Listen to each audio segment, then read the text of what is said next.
In a farm surrounded by fields and strong wind, a girl named Dorothy. She wore spending shoes, loved her puppy Geek, and always dreamed of knowing a different place, more colorful and full of magic. One day, while dark clouds covered the sky, a cyclone turned so fast that it lifted Dorothy's house, with her and Geek inside. When everything stopped, she opened the door and was open. It was no longer in Kansas. In front of her there was blue grass, spoke trees, and sang flowers. A gentle lady appeared and said, "You're in the land of Oz, and there is only one way to go home, finding the great wizard in the Emerald City."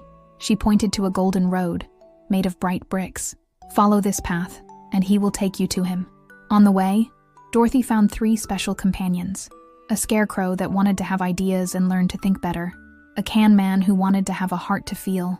A lion who sought courage to face his fears. Together they walked, sang, faced dark forests, a field of flowers that made sleep, and even an evil witch that released crows and winds. When they finally arrived at Esmeralda's green castle, they discovered something surprising. The great magician was just an ordinary man hidden behind a curtain. Dorothy was sad at first, but the magician explained, "You already had everything they sought. They just needed to believe it." The scarecrow already had bright ideas. The can man cried with any beautiful story, and the lion had faced dangers to protect his friends. Dorothy also understood something. Sometimes the adventure we are looking for is in the courage to leave, but the love we feel is what makes us want to go back. With the help of her magic shoes, she took 3 steps in a whirl, and when she opened her eyes, she was back at home, with Geek in her arms, and her heart full of stories. Time has passed since Dorothy returned from the magical world. She grew up a little, but she still dreamed of the colored forests, the talking fields, and the friends she had left behind. One night, while reading a book next to Toto, he felt a light wind enter the window. A golden sheet turned in the air and landed over his lap. It was written in it, "Oz needs you. The sound is disappearing." Before she could understand, a soft whirlwind involved her, but this time she was not scared. She closed her eyes, and when she opened, was back on the road with gold bricks. But something was different. There was no singing of the birds, no laughs of the flowers. Everything was silent. She found the scarecrow, now with a hat of new ideas. He explained, "A creature named Whisper came to Oz's land. Since then the words have been fading. No one sings, no one dreams. We need to find the hidden sound to save everything." The can man and the lion also arrived. They had lost their laughter, tears, and even the courage to talk. Dorothy promised to help them. "If the sound has disappeared, we'll find you together." During the journey, they crossed the Valley of Unnamed Thoughts, where phrase balloons floated in the sky, waiting for someone to hear them. The Mountain of Lost Echoes, where old voices hid in caves. And the Silent River, which made noise only when someone spoke sincerely. At the top of a cliff, they found Whisper. He was a thin figure like smoke, made of silence and secrets kept. "People talk too much," he said. "They forget to listen. So I took the sound of Oz." Dorothy approached kindly. "But sound is not just about talking. It serves to sing, laugh, apologize, tell stories, and say, 'I love you.' Without it, Oz loses its soul." She took the golden sheet that had brought her there and blew over her. Fola shone and released a sweet sound. A child's laugh. Whisper stopped. For the first time, he heard something he didn't want to erase. He smiled, an almost invisible smile, and crumbled into the air, leaving a light wind that spread musical notes all over Oz. The words came back. The songs came up. Oz's heart beat again. Dorothy said goodbye to her friends with a tight hug. "Whenever they need me, even in silence, I will listen." This time she did not whir up. He just closed his eyes and woke up home, with Geek sleeping next door and the sound of the wind singing softly outside. The stars shone over Dorothy's farm, but that night she couldn't sleep. There was something different in the air. Toto growled softly, and the leaves seemed to whisper forgotten secrets. Suddenly a small noise echoed in the room. It was a blue stone shining on the floor. By touching her, a soft mist involved Dorothy, and when the mist was disappeared, she was again in Oz. But this time, she didn't arrive alone. Beside him, shaking and with wide eyes, was a boy named Liam. I don't know how I came to stop here," he said softly. Dorothy smiled. "Okay, it happened to me too." They soon found that Oz was covered by a silver shadow. The imagination had begun to disappear. Trees no longer changed. The castles had lost their crazy towers, and the magic rugs could no longer float. Dorothy's ancient friends appeared, the Scarecrow, the Tin Man, and the Lion, all worried. The problem began when the children in the world stopped imagining, explained the Scarecrow. What is left of fantasy now lives hidden in the grove of forgotten thoughts. Dorothy looked at Liam and held her hand. You're not here by chance. I think Oz called you to remember how you dream. On the way, they faced too much straight paths, which didn't let anyone dream curves, a clock that only marked commitments, and a bridge made of has to. Liam, at first, just watched, silent, but little by little next to Dorothy, he started to break free. It was he who imagined a flying bike when everyone was arrested in a gorge. It was he who sang a song invented to scare the birds of the routine.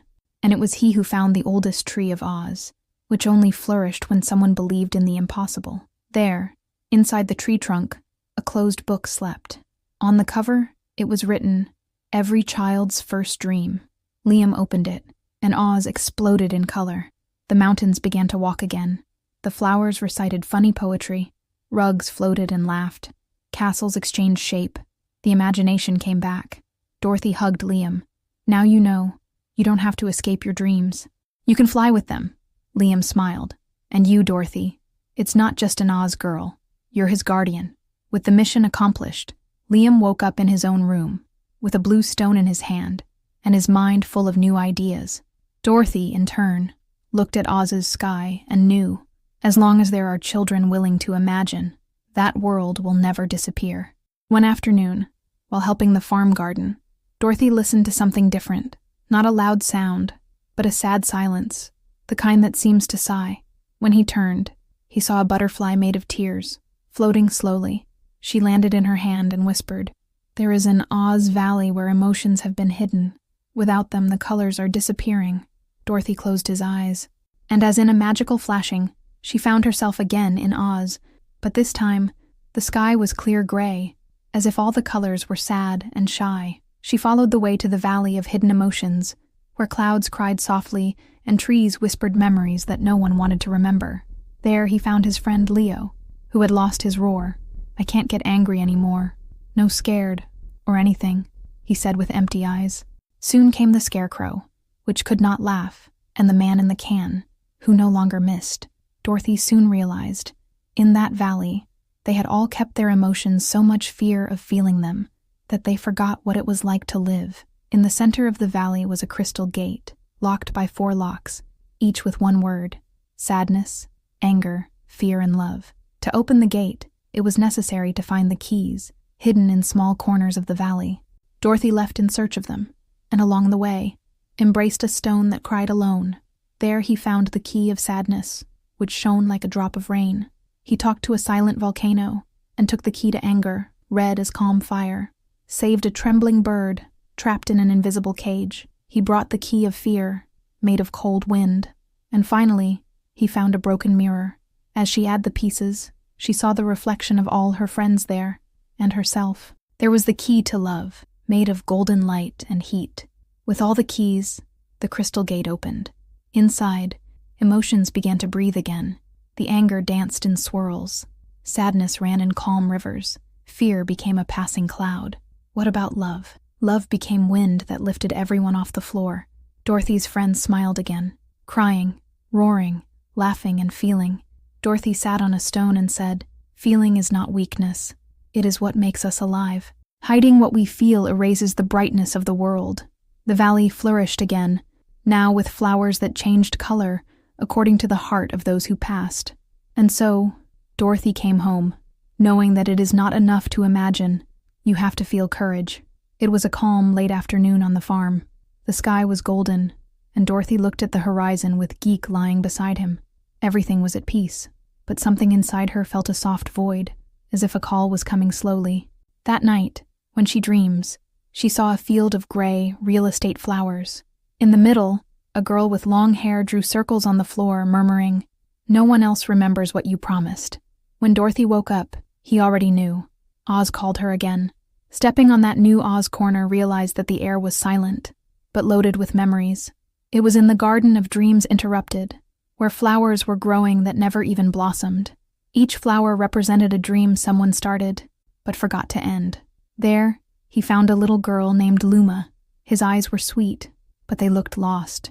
I already wanted to be so many things, but I left everything for later.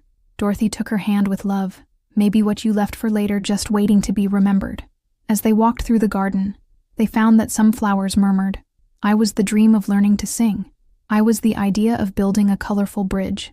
I was the desire to apologize." But they were all covered with time dust, no strength to grow. Dorothy realized that to wake these dreams, it was necessary to fulfill small forgotten promises. She and Luma started. Write letters not sent, finish unfinished designs, singing songs that had never been sung until the end, and remember stories someone started, but never told. Each action brought color to a flower. The garden began to change. The perfume of forgotten dreams filled the air. Luma began to smile more and remember what she herself wanted one day. In the center of the garden, there was a tree called the root of the memory. There were hanging old desires of thousands of children. Dorothy read one. "When I grow up, I want to remain kind." She closed her eyes and promised, "Let's help these dreams live, no matter how long it has passed." The tree shone, and a shower of golden petals fell. The dreams were alive again. Dorothy said goodbye to Luma, who now knew what she wanted to go home and start, even slowly, dreaming again. After reliving the dreams of the Garden Enchanted, Dorothy felt that something still called her in Oz. It was no noise or request. It was an old silence, the kind that whispers very softly in the heart. As she walked down a trail made of leaves that went out when she settled, she came to a place where the wind didn't say names, where the animals had no faces, and where everything seemed forgotten. It was the forest of lost names. There, creatures wandered without knowing who they were. They had kind eyes, soft voices, but they walked in circles. "I know I was someone, but I don't remember me anymore," said a fox of blue hair. "I think I've told stories, but I forgot the words," said a bird without singing. In the center of the woods, there was a tree without leaves, wrapped in a broken mirror. Dorothy understood. This was the place where beings lost their identity, out of fear, sadness, or think they were not important. But Dorothy had already learned from dreams, feelings, from silence, and now, with memories, she approached the tree and said, "If you forgot who you are, I will remember with you." With the pieces of the mirror, she built a reflector of truths, not to show faces, but to remember essences. She asked each creature to tell a little thing about herself, a memory, a smell, a will. And so, the fox remembered that she liked to run in the rain. The bird remembered that it used to sing at sunset, and a small hedgehog said, "I just wanted someone to see me." Dorothy wrote their names on golden leaves and hung on the tree. And with each remembered name, a sheet was reborn, a color came back, an identity awakened. At the end of the day, the woods sang. The creatures, now with their names and stories back, surround her. "You helped us remember, and now, you know who you are?" Dorothy stopped for a moment. He looked at his own hands and answered, "I am Dorothy, he who once lost and found himself helping others to meet." The tree of the forest flowed for the first time in centuries. The mirror shone, and a door opened, not to escape, but to go back to home, with a heart full of what is not seen. She said goodbye to everyone, now guardians of her own stories. He returned along the golden road, which now followed to the sky, and when she opened her eyes, she was at home. On the porch, Toto shook his tail. The children of the village ran through the field, and she sat with paper and pencil, for the first time, not to dream of another place, but to tell everything you lived. Never forget.